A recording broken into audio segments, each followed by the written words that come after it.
See, my thing is I belong to a very special club. Has a long title. A lot of people claim to belong to the club, but they really don't. They just say they do. And the name of my club is I Mind My Own Damn Business. Because the day I started minding my own damn business was the day I came to realize how much damn business I had to mind. Brother Ty, I can't see how so many people can spend so much of their time in other people's business. I wish I had more hours in a day, more days in a week. If I would have lived 3 lifetimes and each lifetime was 150 years, I'd still have work to do on my 4th lifetime. I just don't get into other people's business, personal business, because I'm too busy focused on the children and what we have to do for them.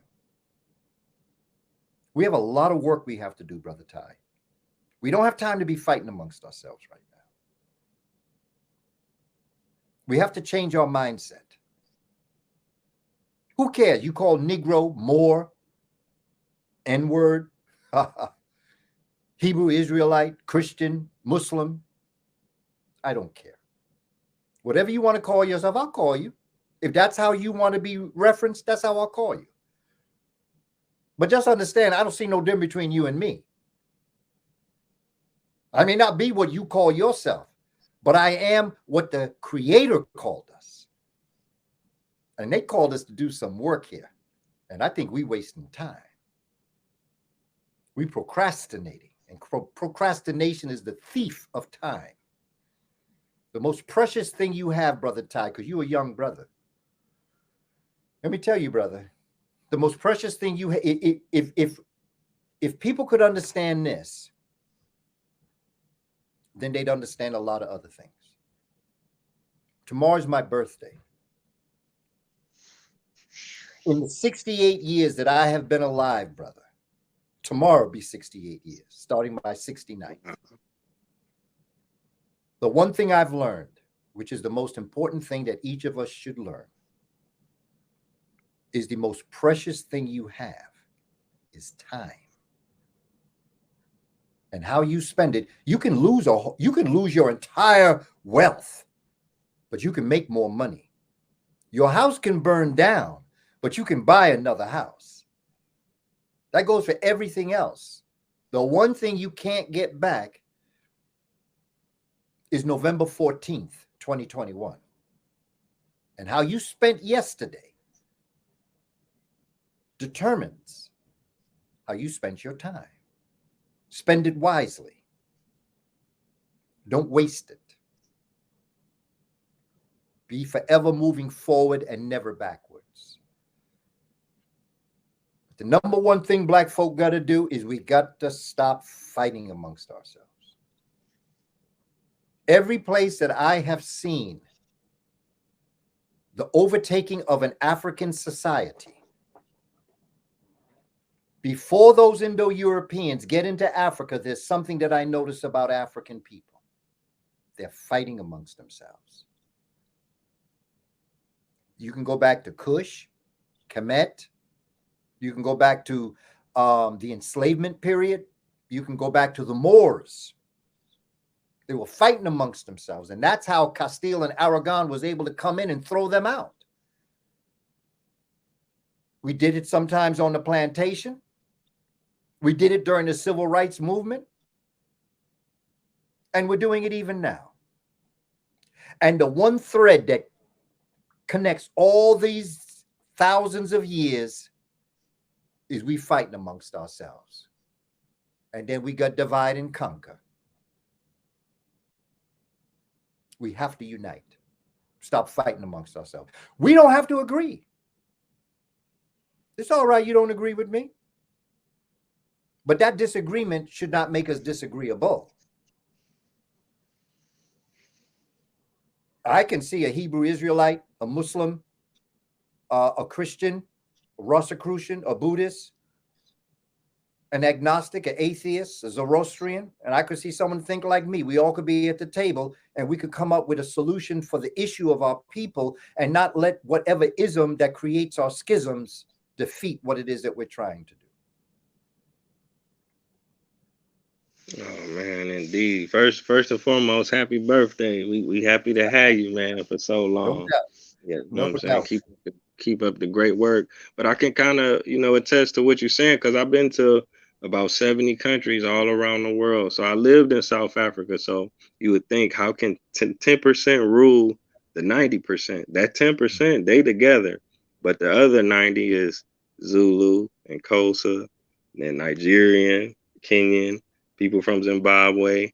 Then you got the Indian population. Then you got another group of people called colored. They another black group of people, and they all kind of at odds with each other. They're not working together. So that 10%, they got the land, they got the businesses, they got the money, but you Mhm. just see it all around. Yeah. You know, And it's the same way here. We man. got Puerto Rican, we got Dominican, we got Jamaican, we got Haitian, we got African American, you know? And look at us. We don't realize that we're one and the same people. Spanish is to Puerto Ricans what English is to me. And it's only by matter of degree as it relates to how the geographic location dealt with the intermingling of the different groups, be it African, indigenous, and European. And there are some that lean more towards the European, like in Cuba, even though Cuba is 78% black. When you go to Brazil, the great majority is black. But Portuguese is the language for them, just like English is for me. So we need to create a common language that we all can speak. And I'm recommending that it be Kiswahili. Oh man, that'd be powerful. If I go to Brazil and my brothers and sisters are speaking Portuguese and I speak English, we should be able to speak to each other in Kiswahili. If I go to Holland and my brothers and sisters are speaking Dutch, I speak English, we should be able to speak to each other in Kiswahili. And why Kiswahili? All African languages are pure and wonderful. But let's be practical. Practical. Kiswahili is the largest African language spoken in the world. It is the seventh largest language spoken in the world. We already have celebrations using Kiswahili, like Kwanzaa. Yeah. They already have language programs that teach Kiswahili. And if you want to know one, go to abibitumi.com. They teach Kiswahili. They teach Meduneta. Meduneta must become our classical language, just like Greek is Western classical language. You know, they don't speak the classical Greek, but it is the language of the Western world, just like medicine and law uses Latin. You know, how many times last year did we hear the term quid pro quo? Quid pro quo. Okay, this for that. Quid pro quo. This for that. People saying quid pro quo. What does that mean? Why is anybody using Latin today? Well, it's in medicine and it's in law. It's a classical language for them. Meduneta hieroglyphics must become our classical language. And Kiswahili should become our practical spoken language around the world. Man, that would be powerful, man. If we could just get Yeah. on code with that one thing, man, that would shift so much stuff for us. Oh, yeah. I mean, think about going to Nigeria and go to West, Yoruba land, and they speak Yoruban. You speak English, but you can speak to each other in Kiswahili. You know what kind of power you got there? Yeah, definitely. Because I'm the type of person when I see black people, I'll be wanting to speak to them. Like, "What's up, brother?" But they in the airport, they might speak French or might speak Yoruba. Yeah, So sometimes you can just give them the head nod. You can't really conversate with them. So yeah. And we just look at each other, man. No matter where we from, we know what that look is. right, That nod, what that nod means. I recognize you. I yeah, respect you. Ra, in the light of the creator, spec means to look. Respect means to look at a person with the respect of the creator.